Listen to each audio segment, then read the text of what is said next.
Defendant Levi Chavez, not guilty of first-degree murder. Is charged in count 1.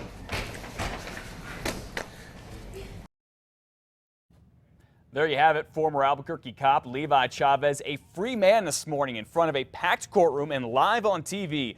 A jury from Sandoval County found him not guilty of first-degree murder in the death of his wife Tara yesterday afternoon. It was an extremely emotional moment, to say the least, for both Levi and his attorney there, David Cerna, for Tara's family, as they left just seconds after the judge read the verdict that has been 6 years in the making now. And the last 6 weeks, as Levi's been on trial for murder, have been anything but ordinary. It's been a truly emotional roller coaster for him, Tara's family, and the attorneys on the case. And they all talked about this right after the verdict yesterday. Some highly ecstatic, others deeply disappointed. News 13's David Romero has a full recap. Good morning, David. Good morning, Matt. Those emotions were running very high yesterday afternoon, so much so even the judge said you could cut the tension with a knife. When it was all over, Levi Chavez said it ended the way he knew it would. I knew I'd be acquitted. I didn't do anything wrong. I'm not surprised at all. A jury of 9 women and 3 men took just about 10 hours to find Levi Chavez not guilty of first-degree murder and tampering with evidence in the death of his wife Tara. Since she died back in 2007, Levi's always said she killed herself with his police gun, depressed he was cheating on her, and their marriage was falling apart. But for years, prosecutors disagreed, saying Levi killed her because she was going to turn him in for insurance fraud, saying he made up the story about his truck getting stolen. But jurors decided there wasn't enough evidence to prove that, and Levi's attorney says the evidence never existed. There never was a case against Levi Chavez. This was a made-up pile of lies from the beginning, and it took the jury approximately 10 hours to find that out. I thought we put on a very good case. We did the best we can, and I thought we were going to get a guilty verdict. Tara's family was obviously very disappointed that a guilty verdict never came. They all left the courtroom immediately after Levi was acquitted. Now, Tara's family didn't say much on their way to the parking lot, except justice has not been served. Matt, back to you. All right, thank you, David. So, big question this morning. What is next for Levi Chavez? I'll tell you, he is not done with lawyers and judges just yet, and he mentioned that as he was walking out of court yesterday. I don't care. Bring the civil case on. I'm not guilty. I'm innocent. News 13's Kim Holland is on special assignment this morning and has that part of our story coming up in about a half hour. We're also going to hear from 2 of the jurors there who helped decide that Levi Chavez was not guilty. Please stick around. You don't want to miss any of it. And the outcome of this trial will continue to grow, and we'll be watching it and reporting on it as the civil suit phase of this still unfinished story unfolds.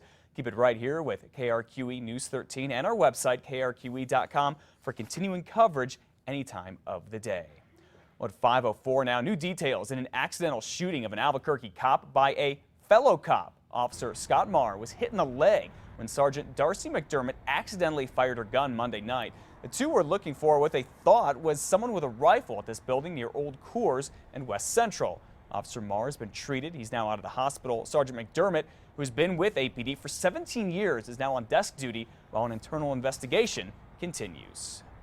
Well, the chief of New Mexico State Police is announcing he's retiring. Chief Robert Schilling says he's going to leave at the end of this month to focus on his family, his health, and his happiness. Chief Schilling started with state police back in 1992. He was appointed chief a couple years ago in 2011. He says while he's retired, he hopes to help animals, particularly abandoned and neglected horses.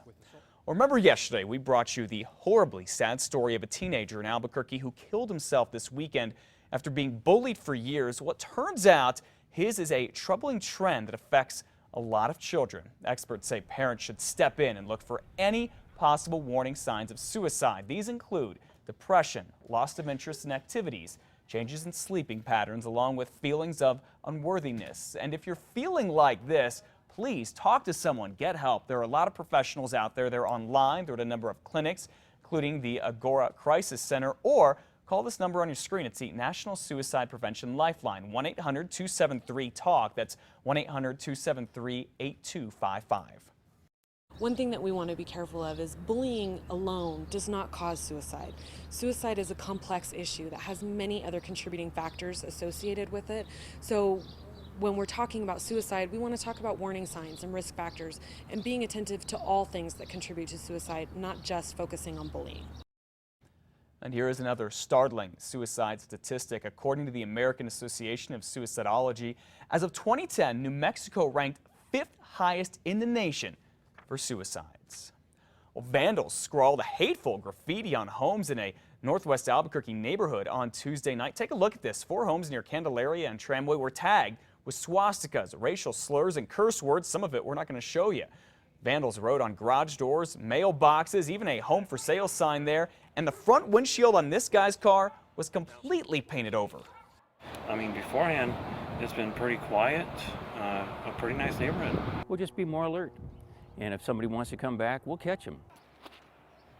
Unfortunately, the people here do have to cover the cleanup costs themselves. Police are investigating, but not as a hate crime, because it doesn't look like the people in the homes were specifically targeted because of the folks' race or beliefs.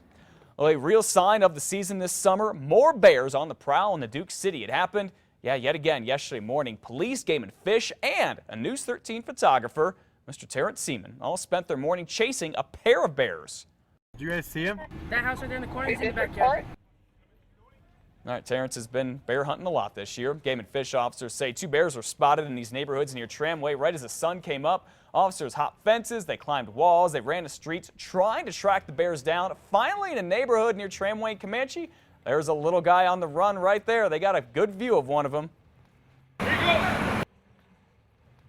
right, that bear was seen about 11 o'clock heading back toward the Sandias, basically his home. The second bear was found in a tree in an apartment complex near Tramway and Academy. It was captured and will soon be released back into the wild. Maybe it can go catch up with its friend. Well, innovative educators here in New Mexico are about to get a big boost today from the CenturyLink Foundation and the Innovate Plus Educate organization. At a luncheon today, teachers from all across the state who are using technology in innovative ways in the classroom will be awarded mini grants. $60,000, as a matter of fact, is being given to the teachers to help get them more and better technology in the classroom. 508